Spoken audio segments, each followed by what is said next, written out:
Welcome to Ballet Bites, your daily 10-minute deep dive into the mind and movement of ballet. Let's jump right into our first query. Does spotlighting strengths really boost performance? Oh, absolutely.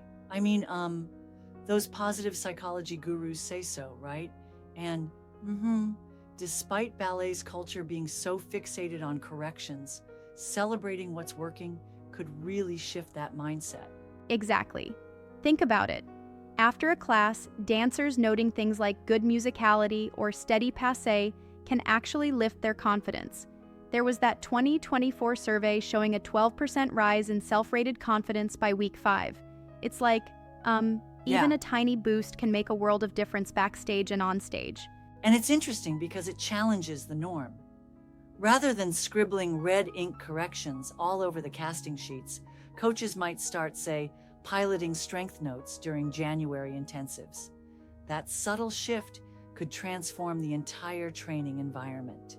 For sure, it's like acknowledging, that a fouette isn't just a survival move, but a celebration of technique and progress. Moving on, how about the next big question? Can mental rehearsal really replace extra hours in the studio? Oh yeah, this one's fascinating. Neuroscientists are all over it.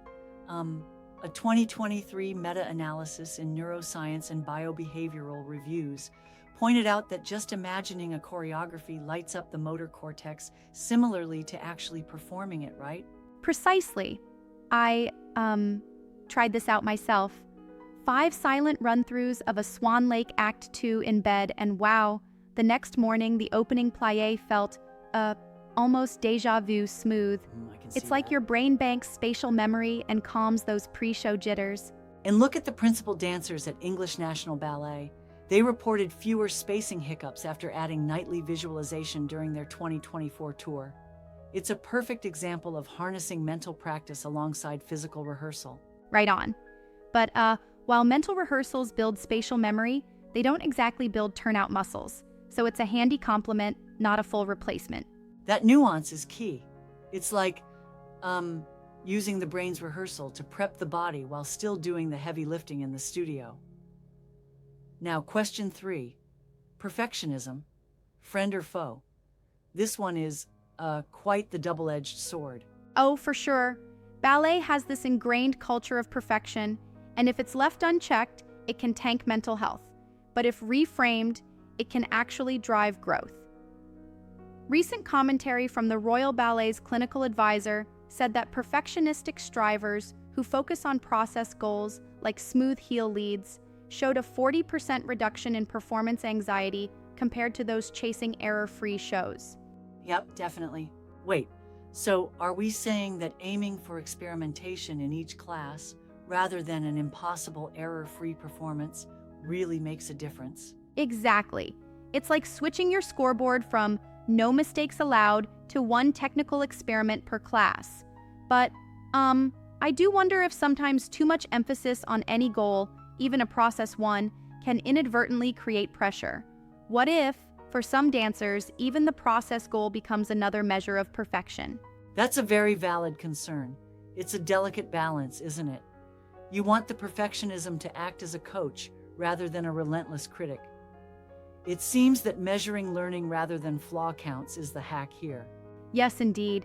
I even tried an exploration day focusing on fouette, missed a couple but landed a cleaner 6, and, pressure just melted away.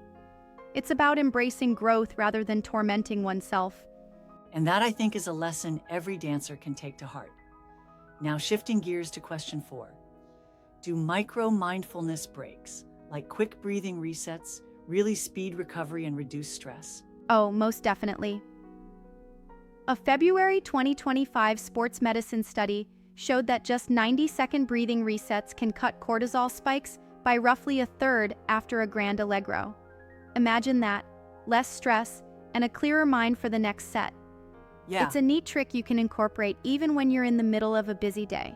I love that idea. And then there's journaling.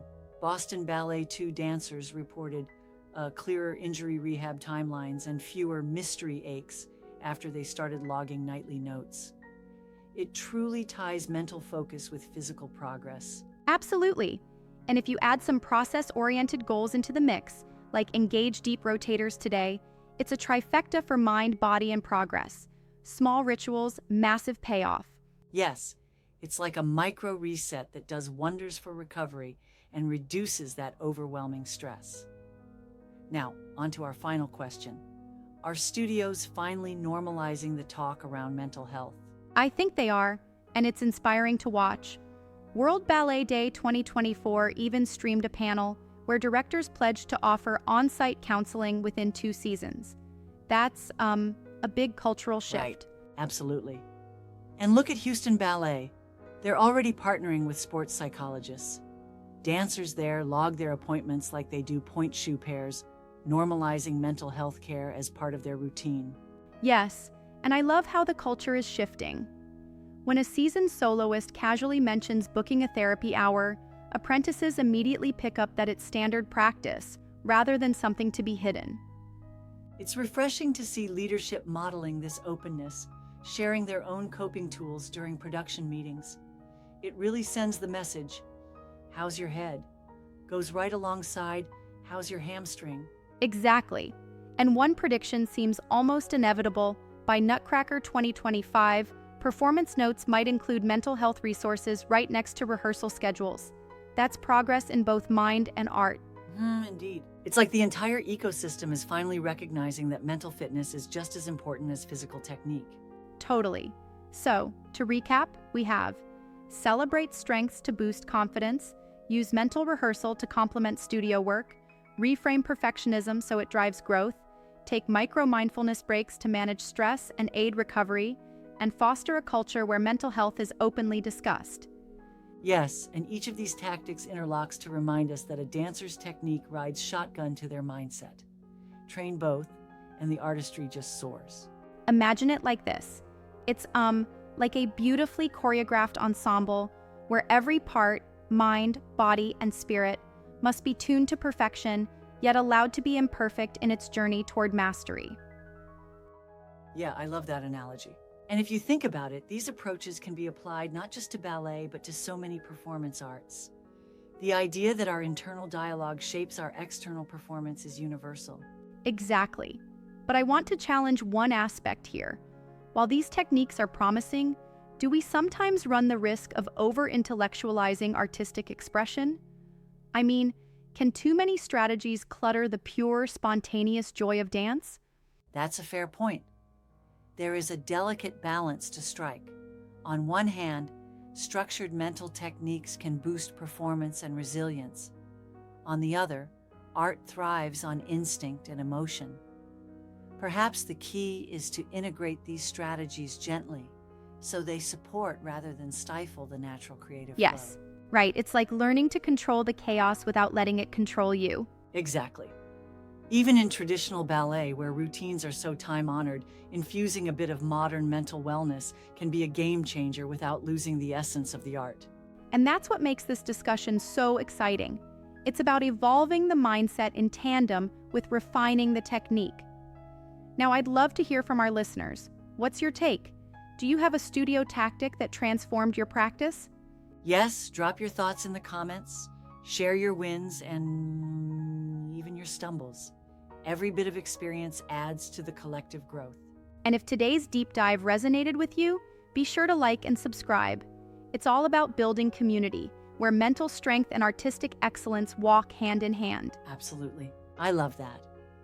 Remember, whether it's celebrating a well-executed adagio or finding solace in a few deep breaths after a challenging passage, every step on stage starts with a step within. Indeed.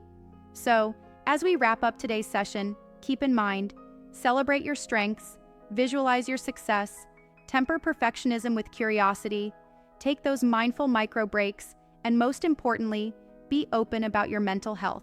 And there you have it. A full spectrum look at how the mental game of ballet not only shapes performance, but transforms the art form itself. Thanks for tuning in, everyone. Keep dancing with both technique and heart, and see you next time on Ballet Bites. Until next time, stay inspired, stay mindful, and keep those grand battements both dynamic and deliberate.